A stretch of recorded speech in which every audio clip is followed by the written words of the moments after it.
तो इब्रानियों की किताब से हम अध्ययन करेंगे और परिचय आज हम देखेंगे। सारी जो किताबें, जैसे मैं बता रहा था कि जितनी भी किताबें बाइबल की, उसमें थोड़ा ना थोड़ा लेखक के बारे में लिखा जाता है, या आप जब भी किसी को लिखते हैं तो आप और हम इस तरीके से अपना परिचय देते हैं कि मैं ये हूँ, और है ना, हम किसी को चिट्ठी लिखते हैं, अनजान आदमियों को लिखते हैं या पहचान वालों को भी लिखते हैं, तो नीचे या कहीं ना कहीं अपना नाम लिखते हैं। लेकिन ये एक ऐसी किताब है बाइबल की, यही सिर्फ एक ऐसी किताब है जिसमें ना तो परिचय है कि किसने लिखा है, बिल्कुल लेखक का नाम भी नहीं है कि क्या कौन लिख रहा है। और जैसे ही आप देखते हैं ना, तो इसके शुरुआत के वचन में ही ऐसा लिखा है कि पूर्व युग में परमेश्वर ने भविष्यवक्ताओं से बातें की, लेकिन बाद में वो अपने पुत्र से, मतलब वो कहीं पे भी ऐसा नहीं कह रहा नमस्ते, हाय, हेलो, कैसे हैं, मेरा प्रेम से नमस्कार, है ना। पौलुस लिखते हैं मैं पौलुस की ओर से आपको चिट्ठी लिख रहा हूँ, यहाँ पर कुछ भी नहीं। तो कई बार ऐसा बहुत सारा इसके ऊपर स्टडी हुआ है, मैंने तो कुछ नहीं, लेकिन बहुत सारे सालों से 2000 सालों से इसके ऊपर स्टडी किया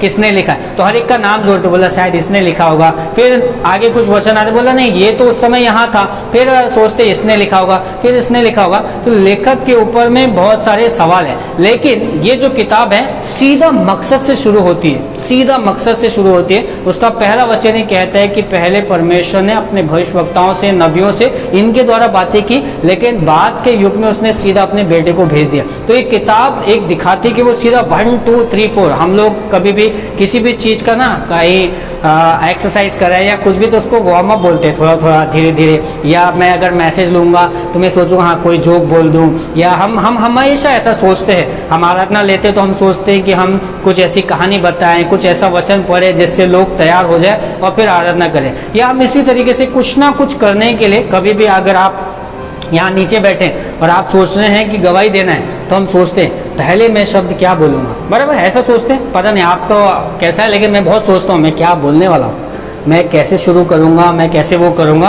और हमारे सबके मन में ये ख्याल रहता है कि कैसे हम शुरू करें, ख़त्म तो अपन कर लेंगे, लेकिन शुरू कैसे करें, कौन से शब्द बोलेंगे कि पहले मैं ये बोलूँगा वैसा। तो हर एक जन, हर एक लेखक इस तरीके से करता है, लेकिन ये लेखक बिल्कुल ऐसा नहीं करता। वो कहीं पर भी अपने बारे में बताता नहीं और सीधा 1 2 3 4 बोलना शुरू कर देते हैं। फिर जब हम इसको पढ़ते हैं तो ऐसा लगता है कि ये कहीं पर दिया हुआ भाषण है, भाषण के समान। लेकिन क्योंकि कुछ वचन में ऐसा लिखा है, जब मैं पढ़ रहा था तो ऐसा लिखा है कि अब मेरे पास समय नहीं रहा, तो मुझे ऐसा लगता है कि वो ऐसा बोल रहा है, कहीं पे भाषण दे रहा है, लेकिन धीरे से मालूम पड़ता है कि वो अगली बार आने की बात कर रहा है, अगली बार मिलने की बात कर रहा है। तो ये किताब जो है भाषण और बोल सकते हैं पत्र, ये दोनों का मिला जुला आता है, सीधा मकसद से शुरू थी।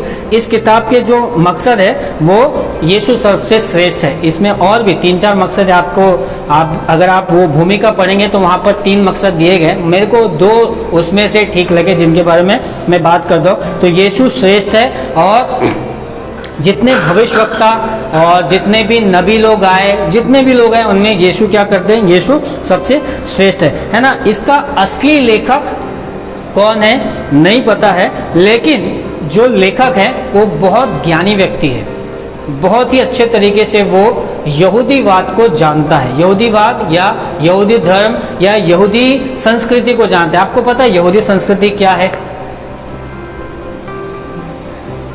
यहूदी संस्कृति, यहूदियों की संस्कृति, जहाँ पर यीशु पैदा हुए और यीशु के पहले मूसा, अब्राहम और जो उनके वंशज चले आ रहे हैं, उन सभी को यहूदी कहा जाता है। और उनकी संस्कृति थी, उन्हें परमेश्वर ने कुछ आज्ञाएं दी थी, कुछ बातें दी थी। तो ये जो व्यक्ति है वो पूरी संस्कृति को बहुत अच्छे तरीके से जानता है।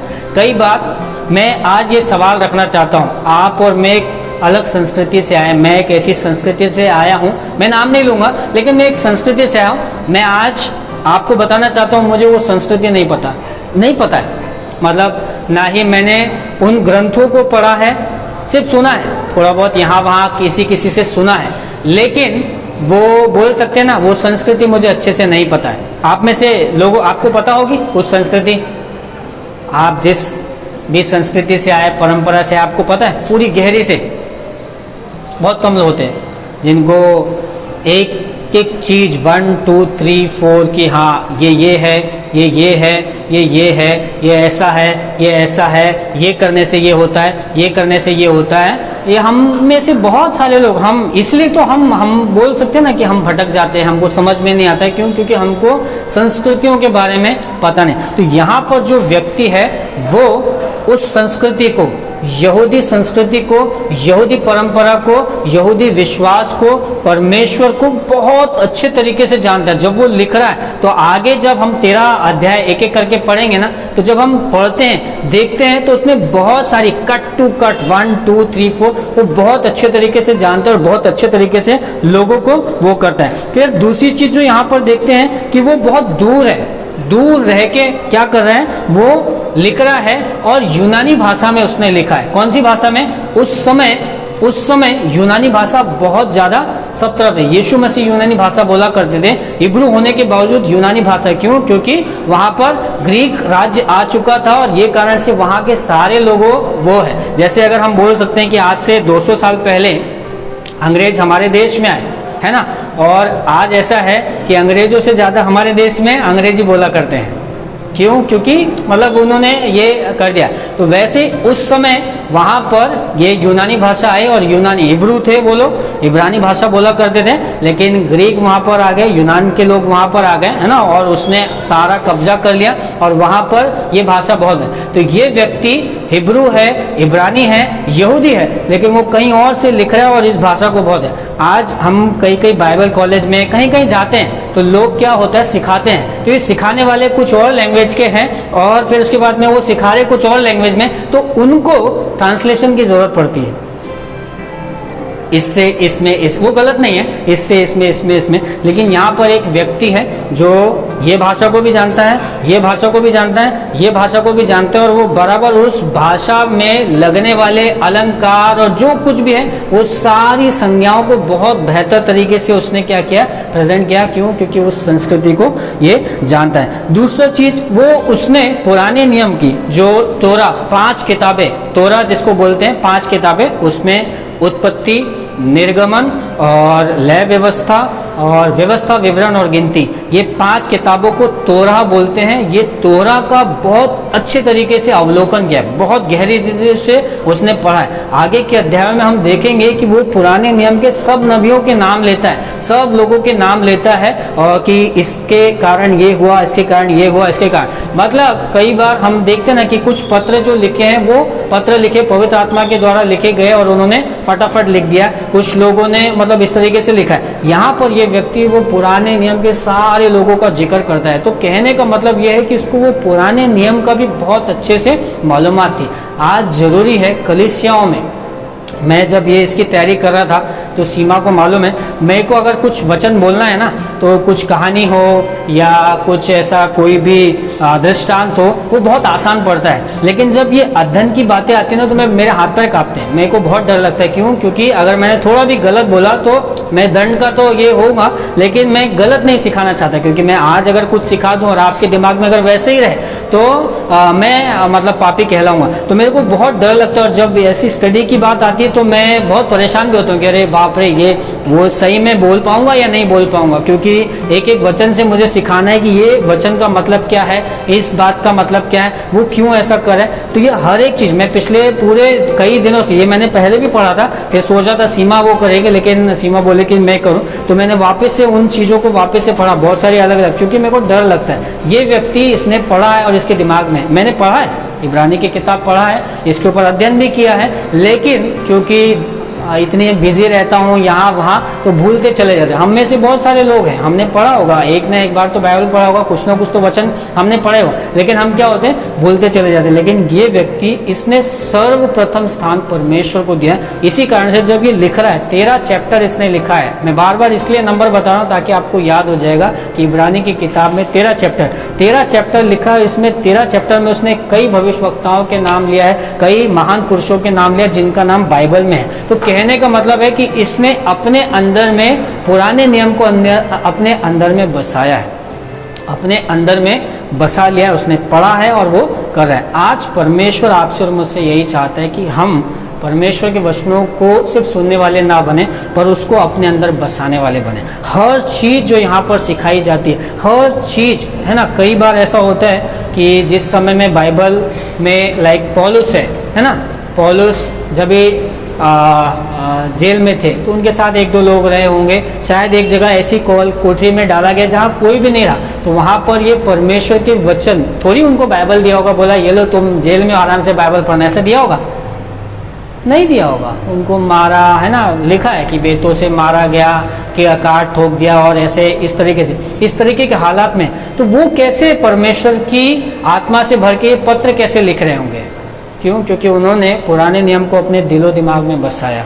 वैसे ही परमेश्वर आपसे और मुझसे चाहता है कि आप और मैं परमेश्वर के वचनों को अपने हृदय रूपी पट्टे में, ना सुलेमान कहता है नीति वचन में कि वो उनको अपने हृदय की पट्टियों में लिख लेना है। जब भी आप वचन कुछ भी पढ़ें, कुछ भी सुने, आप एक दो वचन उनको ऐसे बाय हार्ट करें ना कि वो अंदर तक के बस जाए। इस व्यक्ति ने पूरे पुराने नियम की किताबों को बाय हार्ट किया, और जब ये लिख रहा है तो जरूरी नहीं कि वो ऐसा लेके बैठा होगा, है ना। हम लोग जब संदेश बनाते हैं या हम लोग कुछ तैयार करते हैं तो मैं 3-4 किताबें लेके बैठता हूँ, मोबाइल लेके बैठता हूँ, लैपटॉप लेके बैठता हूँ, फिर उसके बाद यहाँ कुछ है, यहाँ कुछ है, यहाँ कुछ, और ऐसा लिखता हूँ। मुझे नहीं लगता है कि ये आदमी को बहुत सारी चीज़ें लेके बैठा होगा। आज के समय में ना इंटरनेट पे मैंने बहुत सर्च किया, बोला इब्रानी को क्या है, 4-5 अलग अलग लोगों का स्टडी किया, और फिर उसके बाद में मिल गया और मैं वैसे करूँ। इसके पास में वैसा नहीं रहा होगा। पुराने समय में इंटरनेट था? नहीं था, मोबाइल नहीं था। कैसे उसने किया? उसने क्या किया? अपने हृदय में परमेश्वर के वचनों को रखा, अपने जीवन में परमेश्वर के वचनों को रखा। परमेश्वर चाहता है, मैंने बहुत ज़्यादा इसमें तैयारी नहीं की, मैंने पढ़ा है, लेकिन मुझे मालूम है कि ये बहुत बड़ी चीज़ है और मैं बहुत छोटा आदमी हूँ। मेरे से इतनी गहरी बातें, मैं बाइबल का स्कॉलर नहीं हूँ, इतनी गहरी बातें नहीं होती है, लेकिन फिर भी मैं जानता हूँ कि पवित्र आत्मा काम करता है। पवित्र आत्मा आपको और मुझे सिखा। मैं यही कहना चाहता हूँ कि आपको और मुझे क्या करना है, इस लेखक के समान अपने हृदय में परमेश्वर के वचनों को क्या करना है, बाय हार्ट करना है। याद करने की कुछ भी हो जाए, वचन हमें ये कहता है। इसने पुरानी नियम को बहुत अच्छे से पढ़ा, है ना, और पूरे पत्र में कई वचनों को, पुराने नियम के वचनों को और भविष्यवक्ताओं के नाम को उसने लिखा। फिर उसके बाद में इसकी तीसरी खास बात यह है कि पढ़ने वाले शायद उसको नहीं जानते हैं, कि जो पढ़ने वाले हैं, जिनको वो ये लिख रहा है, वो लोग उसको नहीं जानते कि कौन है, या शायद जानते भी होंगे, हम तो नहीं जानते, लेकिन जो लिख रहा है वो उसके पढ़ने वालों को बहुत अच्छे तरीके से जानता है। वो जानता है कि इनकी क्या तकलीफ है, इनकी क्या तकलीफ है, इसीलिए वो लिख रहा है। तो पढ़ने वाले जो है वो अपने लेखक को नहीं जानते, लेकिन ये जो लेखक है वो क्या है, पढ़ने वालों को जानता है। मुझे और आपको भी ऐसे ही बनना है। शायद आप जो कर रहे हैं उसको कोई जानता नहीं, कोई पहचानता नहीं, लेकिन आपको ये याद रखना है कि आप किन के लिए कर रहे हैं। आप ऐसे लोगों के लिए कर रहे हैं जिनका कोई भी नहीं। यहाँ पर यही बात खास लगती है कि लोग उसको नहीं जान रहे, लेकिन वो लोगों को जानते हैं। और जैसे हम आगे पढ़ेंगे ना, तो वो वहाँ पर बराबर चीज़ों को बताता है कि तुम यहाँ से निराश मत हो, यहाँ से हताश मत हो, यहाँ से उदास मत हो, परमेश्वर तुम्हारे साथ है। और वो उस तरीके से उनको क्या करता है, ये करता है। और अध्याय 10 में जब हम पढ़ते हैं तो पूरे 13 अध्याय में ऐसी कुछ चीज़ें, लेकिन खास 10 अध्याय में जब हम पढ़ते हैं तो ऐसा लगता है कि जिन लोगों को वो लिख रहा है वो लोग बहुत सताव का सामना कर रहे हैं। इब्रानी की कलीसिया बहुत सताव का सामना कर रही है, और उनमें से कुछ लोग क्या होने चाहते हैं, अपने पुराने विश्वास में। पुराना विश्वास क्या था उनका, यहूदी, है ना।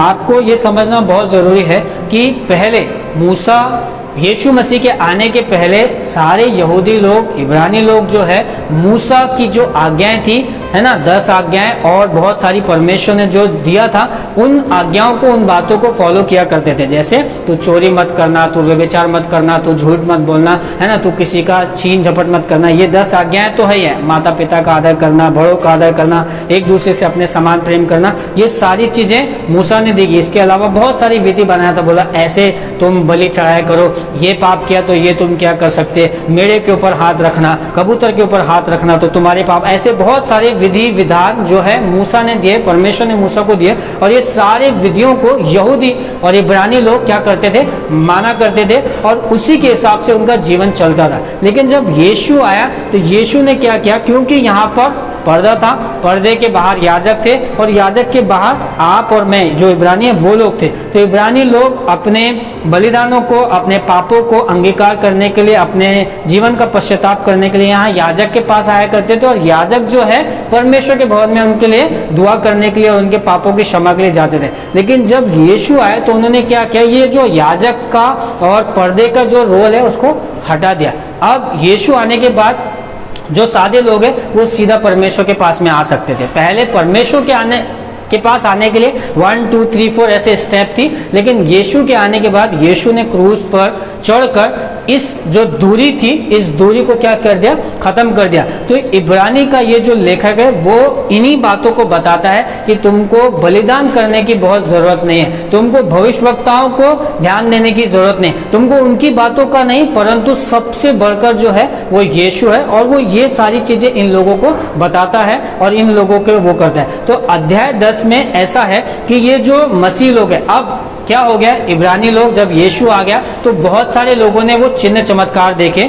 चिन्ह चमत्कार देखने के बाद में ये यीशु पे विश्वास करने लगे, क्योंकि 3.5 साल में यीशु ने इतने बड़े बड़े काम किया कि लोग क्या हो गए, यीशु की तरफ आने लगे, यीशु के साथ चलने लगे। फिर उसमें से कुछ लोग यीशु के चेले बने और इन्होंने क्या किया, सारे जगत में यहाँ वहां जाके सुसमाचार करने लगे। फिर उनके साथ जो मिलने लगे वो लोगों ने भी क्या किया, परमेश्वर। तो बहुत सारे लोग क्या हो गए थे, प्रभु में आने लगे थे, यीशु में आने लगे थे। उनका मन उन्होंने क्या किया था, अपनी चीजों से, अपने पुरानी परंपराओं से, पुरानी परंपरा कौन सी थी, यहूदी धर्म की, वो सारी परंपराओं को छोड़ के अब वो नई वाचा में यीशु के थ्रू क्या हो गए थे, आ गए थे। लेकिन जब दूसरे राजा आए और दूसरे शासक लोग आए और इन्होंने जब यीशु के लोगों को सताव करना शुरू किया, है ना, यीशु के लोगों को मारना, काटना, सताना कि तुम वापस से बदली हो जाओ, उन्हें जिंदा जला देना, जिंदा शेरों की मान में डालना, बहुत सारे सताव देखे। तो कुछ विश्वासी लोग क्या करने लगे, अब वो सोचते कि अरे नहीं, हमको पुराना। फिर कुछ उसमें ऐसा है कि पुराने जो विश्वासी उनको देख के, पुराने जो यहूदी उनको देख के कह रहे ये तो बहुत ऐश करें, ये तो बहुत मजे करें, हम लोग यहाँ प्रभु में आके हम लोगों को हर संडे यहाँ पर आना पड़ता है ना। और बहुत सारे लोग, आप में से बहुत सारे लोग सोच सकते हैं, बराबर, चर्च में नहीं भी आएंगे तो भी चलेगा, प्रभु ऐसे ही है। यहाँ पर आएंगे तो बहुत सारे एक सताव जैसा बोला, सुबह 8:30 बजे आ जाओ, 9 बजे आ जाओ, है ना, इधर प्रार्थना में आओ, उधर प्रार्थना में आओ, इधर ये करो, उधर वो करो। तो आप में से बहुत सारे लोगों को भी ये बोझ लग सकता है, आने वाले दिनों में लग सकता है। सॉरी, बुरा मत मानिए, लेकिन हो सकता है आप बहुत थक जाएं, बोला आज इधर दर्द है, उधर दर्द है, बहुत सारी चीज़ें, ये चीज़ ना बर्डन लगती, बोला अरे यार ये हर संडे मज़ा नहीं आ रहा यार। हो सकता है आने वाले दिनों में आप में से बहुत सारे लोग, और आप बोले वो ही पुरानी ज़िंदगी अच्छी थी जहाँ पर अपन आराम से 10 बजे तक के सोते थे, 9 बजे तक के सोते थे, बहुत कुछ है, और लोग ऐसे पीछे जा रहे थे। इन्होंने चमत्कार देखा, इन्होंने जीवन में छुटकारा देखा, इन्होंने यीशु को पाया, इन्होंने बहुत सामर्थ देखा, बहुत कुछ देखा, लेकिन कुछ पल में वो क्या हो गए, जब सताव देख रहे तो वो पीछे जाने लगे। उन लोगों को वो चुनौती देता है, उन लोगों को वो कहता है कि विश्वास को थामे रहो। ये कहानी, ये पत्रिका वैसे ही लोगों को क्या करते, मोटिवेट करते, उत्साहित करते हैं कि पुराने उसमें मत जाओ पर बने रहो। हम थोड़ा सा पढ़ते हैं इब्रानियों 10 और उसका 21 से लेके 25 तक के, थोड़ा सा इब्रानियों 10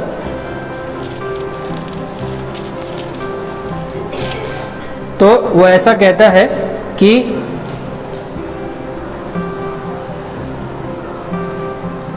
और इसलिए कि हमारा ऐसा महान याजक है जो परमेश्वर के घर का अधिकारी है, तो आओ हम सच्चे मन से और पूरे विश्वास के साथ और विवेक का दोष दूर करने के लिए हृदय का छिड़काव लेकर और देह को शुद्ध जल से धुलवाकर परमेश्वर के समीप जाए।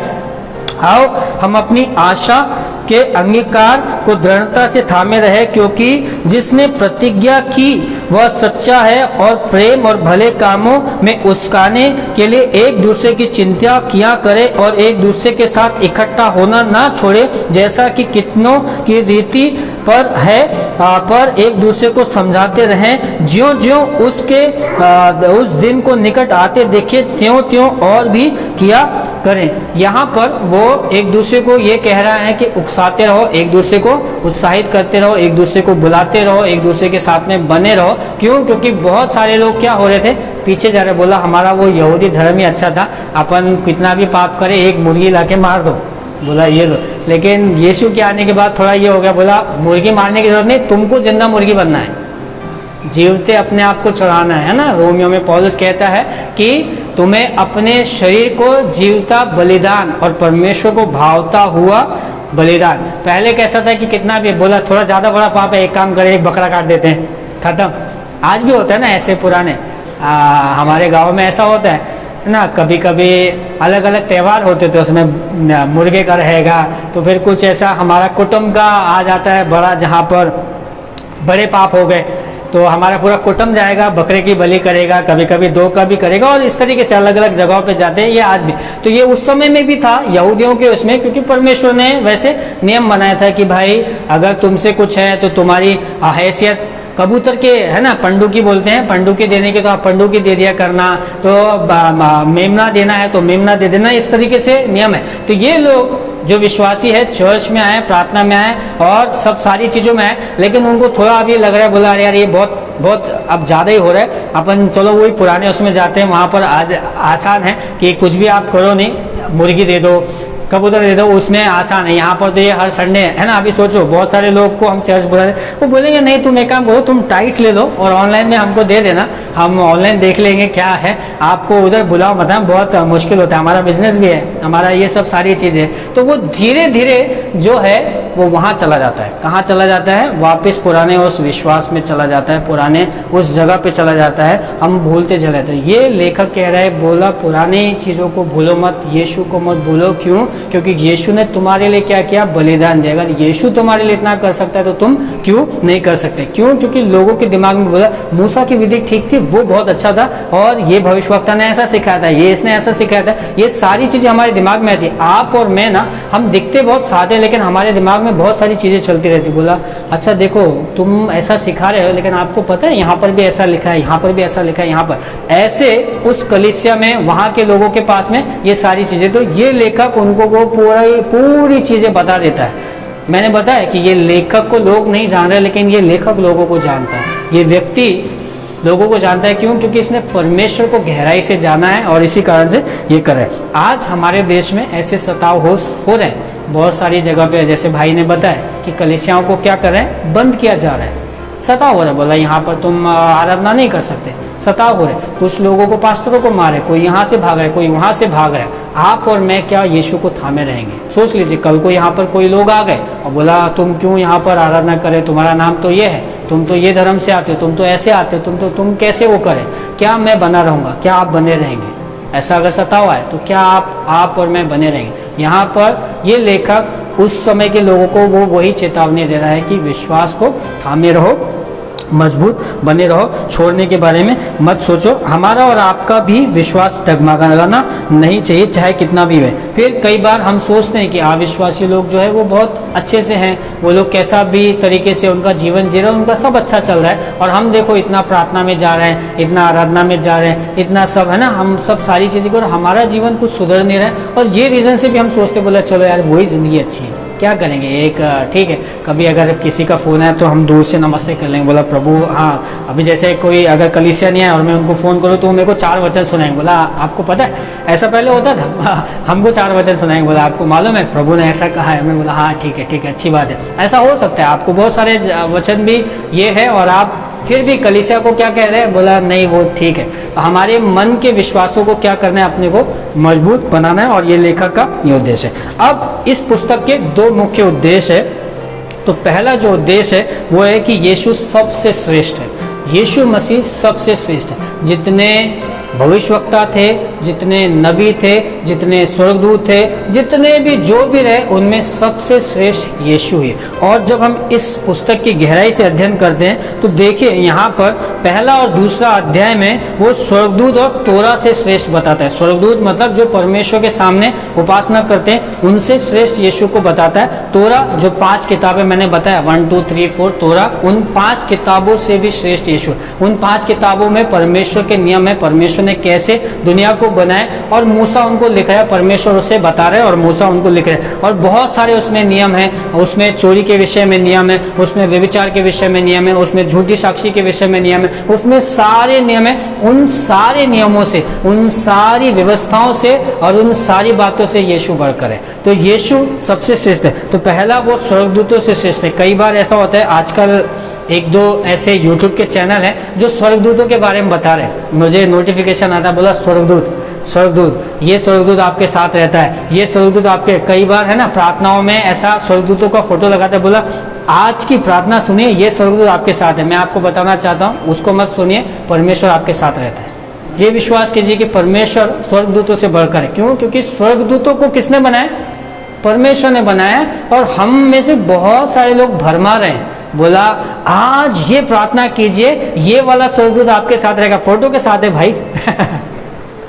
मैं आपको बताना चाहता हूँ, यहाँ पर ये किताब, ये इब्रानी का लेखक वही कह रहा है, बोला स्वर्गदूतों से भी बढ़कर यीशु है। तोरा की बात लोग करते हैं, बहुत व्यवस्था की बात करते हैं, एक से एक है ज्ञानी, 1 2 3 4। तुम्हें मालूम है ये कहता है। कई लोग हमारे घर पे दरवाजा ठक ठक करते, बोले आपको मालूम है यीशु का आने का दिन है ये? मैं बोलता भाई नहीं, मुझे नहीं मालूम है। क्यों? क्योंकि उनके साथ बात करेंगे तो मैं मेरी चीज भूल जाऊंगा।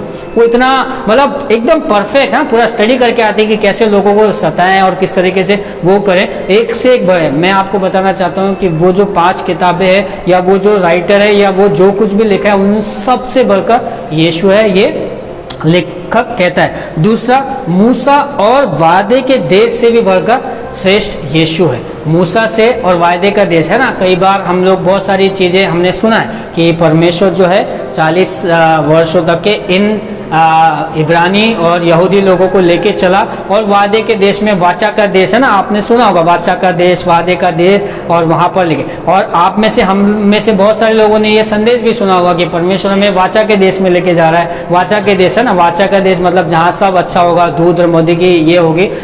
ये लेखक आपको और मुझे सिखाता है कि परमेश्वर मूसा से और वो वायदे के देश से भी श्रेष्ठ है। यीशु जो है वो मूसा से और उसके वायदे के देश से भी श्रेष्ठ है। अगर आपके दिमागों में ऐसा वायदे का कोई देश है या वाचा का कोई देश है, बोला हाँ एक ऐसा देश होगा, मतलब हम सोचते हैं ना, बोला जब हम प्रभु में जाएंगे तो हम ऐसे देश में जाएंगे या ऐसी जगह में जाएंगे सब जहाँ वहाँ बेहतर होगा, मतलब हमारा काम बदल जाएगा, हम अमीर हो जाएंगे, हम करोड़पति हो जाएंगे, हमारी लॉटरी हो जाएगी। मैं आपको बताना चाहता हूँ वो सारी चीज़ों से भी बढ़कर कौन है? यीशु है ना। वायदे के देश से तात्पर्य है कि आपकी परिस्थिति बहुत बेहतर हो जाए। आप ऐसा सोचते हैं, बहुत शायद परिस्थिति बहुत बेहतर हो और शायद नहीं हो, उन सब से बढ़कर यीशु है। यीशु मूसा से श्रेष्ठ है और वायदे के फिर यीशु जो है याजकों से, बहुत सारे याजकों का वर्णन है। आप अगर नए पुराने नियम की किताब में देखेंगे तो वहाँ पे याजक, महायाजक, बहुत सारे याजकों का वर्णन है। ये लेखक बताता है, ये 5 और 7 अध्याय में, 5 से लेके 7 अध्याय में, सॉरी, मूसा और वादे के देश से 3 और 4 में उसने बताया है। फिर उसके बाद में याजकों और मलिकी सेदक, जो अब्राहम, जिसने अब्राहम वो मलिकी सेदक उस समय का राजा था और एक याजक था, और अब्राहम ने उससे लेके दशमांश दिया था। परमेश्वर का ये जो बंदा है, ये 5वें और 7वें, 5 से लेके 7वें अध्याय में ये बताता है कि परमेश्वर यीशु जो है इन याजकों से भी श्रेष्ठ है। फिर छठवा चीज जो बताता है, ये सॉरी चौथा चीज जो बताता है, बलिदान और वाचा से भी श्रेष्ठ यीशु है। आप, मैंने जैसा बताया कि पुराने नियम में वो लोग क्या करते थे, कुछ पाप हो गया तो बलिदान करते थे, है ना। जिसका छोटा है तो वो कबूतर देता था, फिर थोड़ा बड़ा वाला मेमना देता था, फिर थोड़ा बड़ा वाला भेड़ देता था, फिर और बड़ा वाला बैल देता था। इस तरीके से वो लोग क्या करते थे, बलिदान दिया करते थे। यीशु मसीह इन बलिदान से भी बढ़कर है। कई बार आप और मैं जब हम कलीसिया में आते हैं तो हम सोचते हैं हम दान दशमांश दे रहे हैं, टाइट्स ऑफरिंग दे रहे हैं, हम बहुत बेहतर करें। यीशु मसीह, आप टाइट्स ऑफरिंग देना मत दीजिए, लेकिन दिल से इस कलीसिया में आइए, दिल से उसके भवन में आइए कि कुछ भी हो जाए, प्रभु मैं अपने आप को जीवित और जीवंत बलिदान करके, जीवित जागृत बलिदान करके अपने आप को आपके सामने। हम सोचते हैं कि हमारा जो बलिदान है, पुराने समय के जो बलिदान थे वो हमने दे दिया, हमने हमारी ड्यूटी निभा दी, हम टाइट्स ऑफरिंग दे दिए, हम सारी चीज़ें कर दें और हम सोचते हैं कि ये सब पूरा हो। परमेश्वर और ये किताब हमें यही सिखाना चाहती है कि यीशु मसीह बलिदान से बढ़कर है, वाचा से बढ़कर, और वो चाहता है कि मैं और आप भी बलिदान से बढ़कर, वाचा से बढ़कर यीशु को श्रेष्ठ समझें और यीशु के लिए अपने आप को चढ़ाएं, जीवित और जागृत बलिदान की। कुछ भी हो जाए मैं कलीसिया में समर्पित होना चाहता हूँ। यीशु आपके धन दासमांस और किसी से खुश नहीं होता, वो चाहता है कि आप और मैं अपने आप को बलिदान करके चढ़ाएं। तो यहाँ पर वो सिखा रहा है कि पहली चीज स्वर्गदूतों से श्रेष्ठ है, तोरा से श्रेष्ठ है, दूसरी मूसा और उसके वादे के देश से श्रेष्ठ है, याजकों से श्रेष्ठ है, और बलिदान और वाचा से श्रेष्ठ यीशु है। दूसरी जो चीज हम यहाँ पर देखते हैं इस किताब का, पहला उद्देश्य था कि यीशु सबसे श्रेष्ठ है। दूसरा जो उद्देश्य आता है कि हमें स्मरण करना है और संघर्ष करना है। स्मरण रखना है क्या? बहुत सारी चीजें। अब मैं यहाँ पर कुछ वचन पढ़ूंगा और वहां पर वो कहता है कि इन बातों को स्मरण करो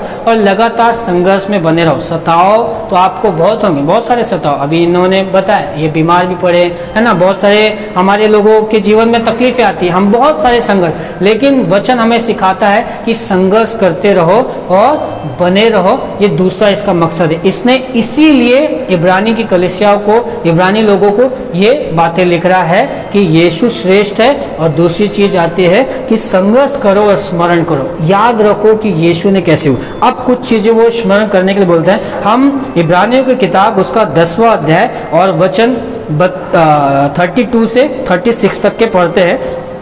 वो ऐसा कहता है, परंतु उन पिछले दिनों को स्मरण करो जिनमें तुम ज्योति पाकर दुखों के बड़े संघर्ष में स्थिर रहे।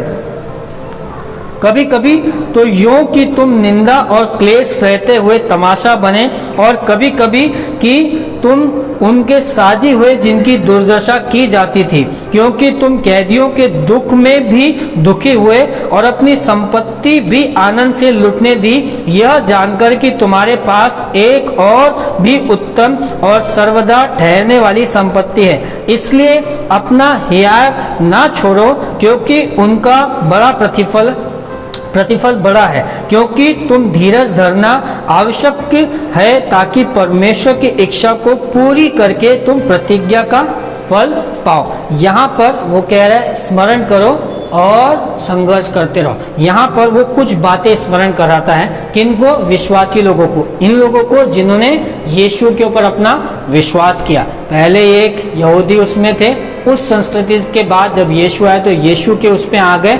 अब उसमें से कुछ लौट रहे हैं वापस, बोला हम पुराने उसमें जाते हैं, वहीं बहुत आराम था। तो ये उनको कह रहा है स्मरण करो और संघर्ष करो। अब क्या स्मरण कर रहा है, क्या स्मरण करने के लिए बोल रहा है? तो पहली चीज कि तुम ज्योति पाकर दुखों के बड़े संघर्ष में स्थिर रहे। पहले कौन सी ज्योति पाई इन्होंने?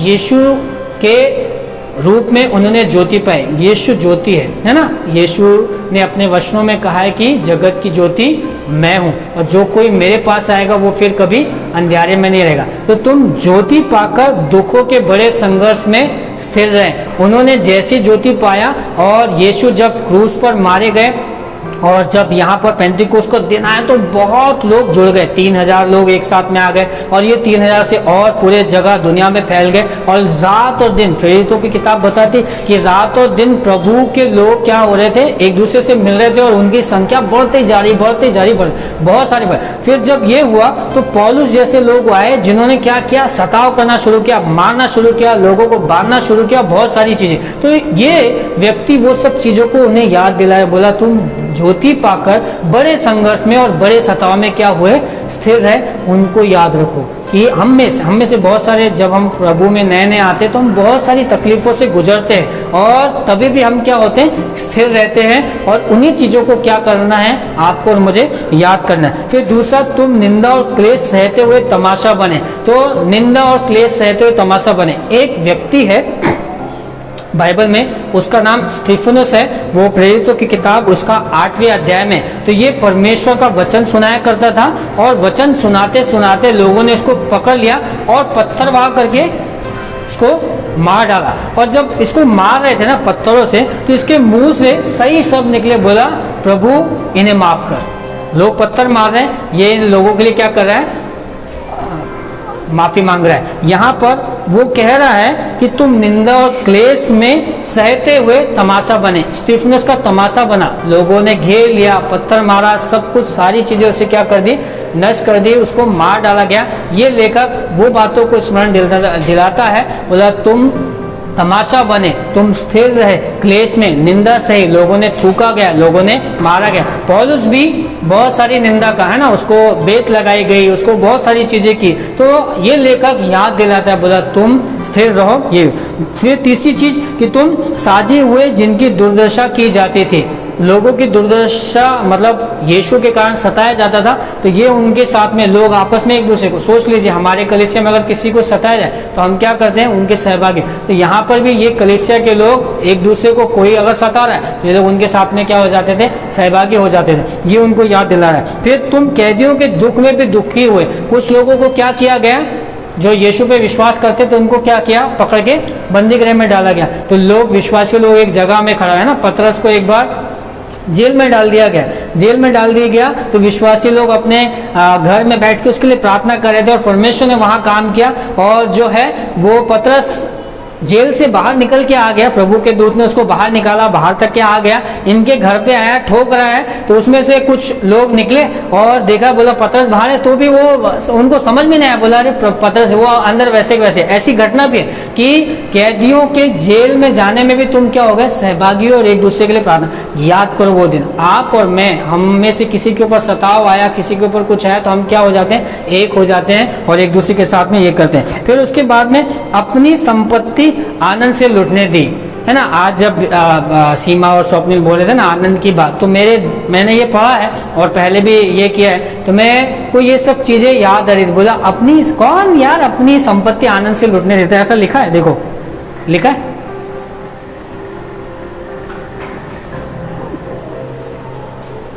36 का उसमें, क्योंकि तुम कैदियों के दुख में भी दुखी हुए और अपनी संपत्ति भी आनंद से लुटने दी।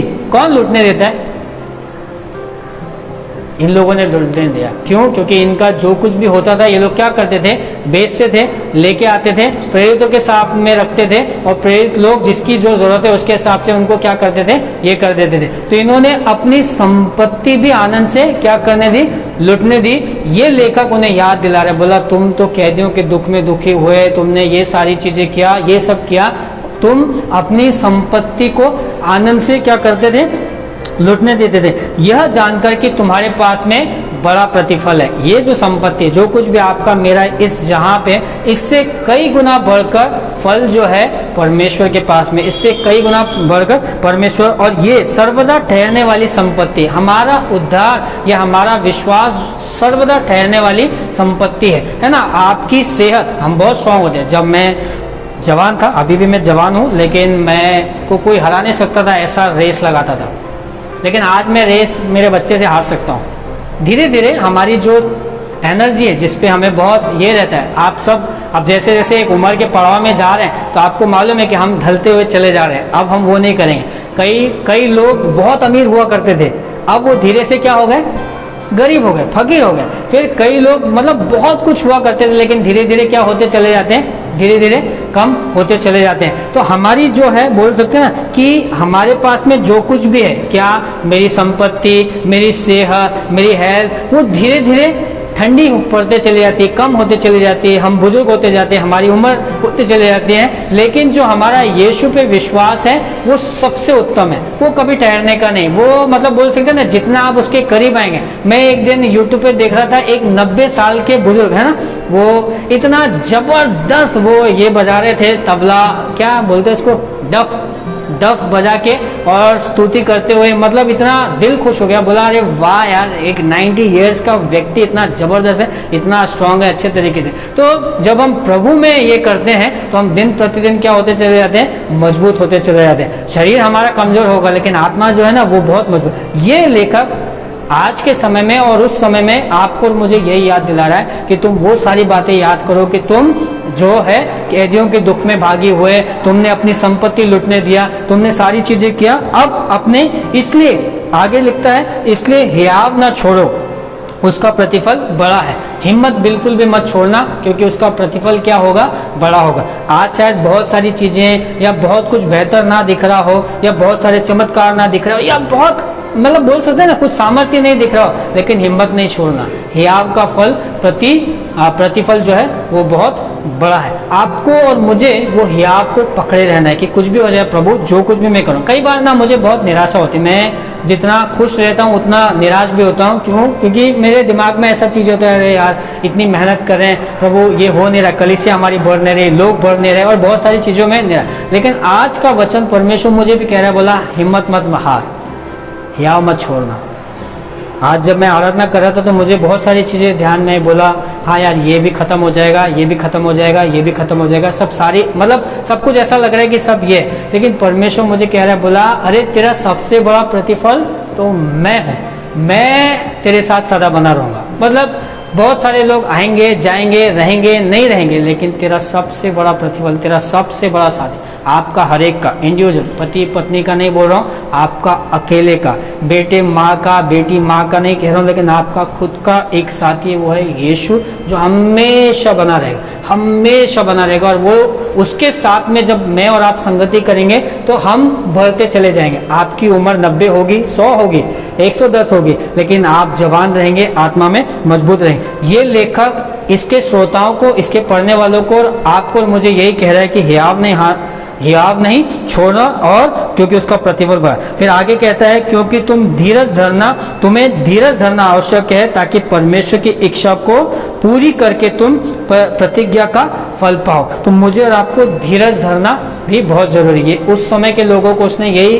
कहा कि तुम धीरज धरो। कुछ लोग जो हैं वापस अपने पुराने विश्वास पे जा रहे थे, पुराने अपने कामों पे जा रहे थे, पुरानी जगहों पे जा रहे थे, लेकिन इसने देखा और ये बराबर जानता है, बोला ये जाने वाला, ये निकलने वाला, ये होने वाला, ये उन्हें लिख रहा है, बोला हिम्मत रखना, या बांधना, छोड़ना नहीं यीशु पे। क्यों? क्योंकि तुमने ज्योति पाई। जिसने यीशु को पाया उसने ज्योति पाई। ये उन्हें वापस से याद दिलाता है। और जैसे जैसे हमने ये पढ़ा तो मैंने सारे आपको बाइबल के रेफरेंस, वो बहुत सारी चीज़ों को याद दिलाता है। स्टीफनस को हमने यहाँ पर, वो स्टीफनस के बारे में कह रहा है या पतरस के बारे में कह रहा है वो नहीं, लेकिन मैं आपको समझाने के लिए कि प्रेरितों की किताब में ऐसे ऐसे वर्णन है जहाँ पर वो सारी चीज़ों को लेके लोगों को और उस समय के कलीसिया को कह रहा है। और आज के आपको और मुझे यही कह रहे हैं कि आपको और मुझे हियाव रखना है। जैसे भी हमारी परिस्थिति हो, शायद सताव हो, शायद काम नहीं हो, शायद कर्जा हो, शायद मुसीबत हो, कुछ भी, लेकिन आपको और मुझे क्या करना है? हियाव रखना है कि नहीं, परमेश्वर हमें यीशु जो है, जो सबसे श्रेष्ठ है, वो मूसा, उसकी व्यवस्था, उसके वायदे और याजक और जितने भी लोग हैं और स्वर्गदूत सबसे श्रेष्ठ है। वो मुझे, दूसरे लोग नहीं, दूसरी बातें नहीं, पर यीशु मुझे क्या करेगा? उभारेगा। यीशु को मुझे आपको थामे रखना। आइए हम प्रार्थना करते हैं, खत्म करते हैं इन बातों को। अगले हफ्ते से हम एक एक अध्याय के ऊपर हम अध्ययन करेंगे और मैं विश्वास करता हूँ परमेश्वर इनसे बातें करेगा। आप भी इसको पढ़िए, आपको भी बहुत अच्छा लगेगा। तो मेरी इच्छा है कि अगर आप अगली बार आ रहे हैं तो अध्याय 1 पढ़ के आइए, आपको मालूम रहेगा कि हम क्या बताने वाले हैं और क्या होगा। अध्याय 1 से हम ये करेंगे। ठीक है, प्रार्थना करते हैं। प्रभु हम आपको धन्यवाद देते हैं इन बातों के लिए, इन वचनों के लिए। प्रभु हम धन्यवाद देते हैं इब्रानी की इस किताब के लिए, जो हमें सिखाती है कि आप सर्वश्रेष्ठ हैं। यीशु मसीह के जैसा ना कोई था, ना कोई है और ना ही कोई होगा। आप सर्वश्रेष्ठ हैं प्रभु। आप सारी व्यवस्थाओं से बढ़कर हैं, आप सारे याजकों से बढ़कर हैं, आप सारे भविष्यवक्ताओं से बढ़कर हैं, आप सारे नियमों से बढ़कर है, सारे कानूनों से बढ़कर यीशु मसीह आप हैं। आज हम प्रार्थना करते हैं प्रभु कि आपकी जो सर्वश्रेष्ठता है उसको हम गहराई से जाने परमेश्वर कि आप कितने महान हो। आप हमें बल दीजिए, ज्ञान दीजिए, बुद्धि दीजिए कि हम आपके वचनों को समझ सके, आपकी बातों को समझ सके प्रभु। जो आपकी बातें जो हमारी समझ से परे हैं प्रभु, उन बातों को हम समझ सके। हम आपको धन्यवाद देते हैं। हम धन्यवाद देते हैं परमेश्वर यहाँ पर उपस्थित हर एक जन के लिए। प्रभु आप हर एक जन से बातें कीजिए ताकि हर एक जन आप में या बांधे और हिम्मत रखे और आप में आगे बढ़े प्रभु। हर एक जन को आप बढ़ाइए, हर एक जन को अपने जीवन में बेहतर होने में आप सहायता कीजिए। अगर कोई दुखी है, निराश है, परेशान है, उदास है, तकलीफ में, प्रभु यीशु मसीह आप उनकी सारी समस्याओं को देखिए। और हम जानते हैं प्रभु कि हमारे पास हल नहीं, लेकिन आपके पास में हल है। आपके पास में वो सारी बातों का जवाब है प्रभु जो हम नहीं जानते। आज प्रार्थना करते हैं, अगर कोई सवालों को लेके आए, किसी के पास कोई प्रश्न है और कोई अपने मन में ये सोच रहा है, मैं प्रार्थना करता हूँ, घोषित करता हूँ कि आप उनके सवालों का जवाब दीजिए प्रभु। आप उनके क्वेश्चनों का आप हल दीजिए प्रभु, ताकि वे समझ पाए कि आप वो परमेश्वर है जो मन की बातों को जानते हैं और उनको पूरा भी करते हैं प्रभु। सभी को आप आशीष दीजिए, हर एक जन आप में बढ़े और आपकी महिमा प्रभु। धन्यवाद देते हैं, प्रार्थना प्रभु यीशु के नाम से करते हैं, आमीन।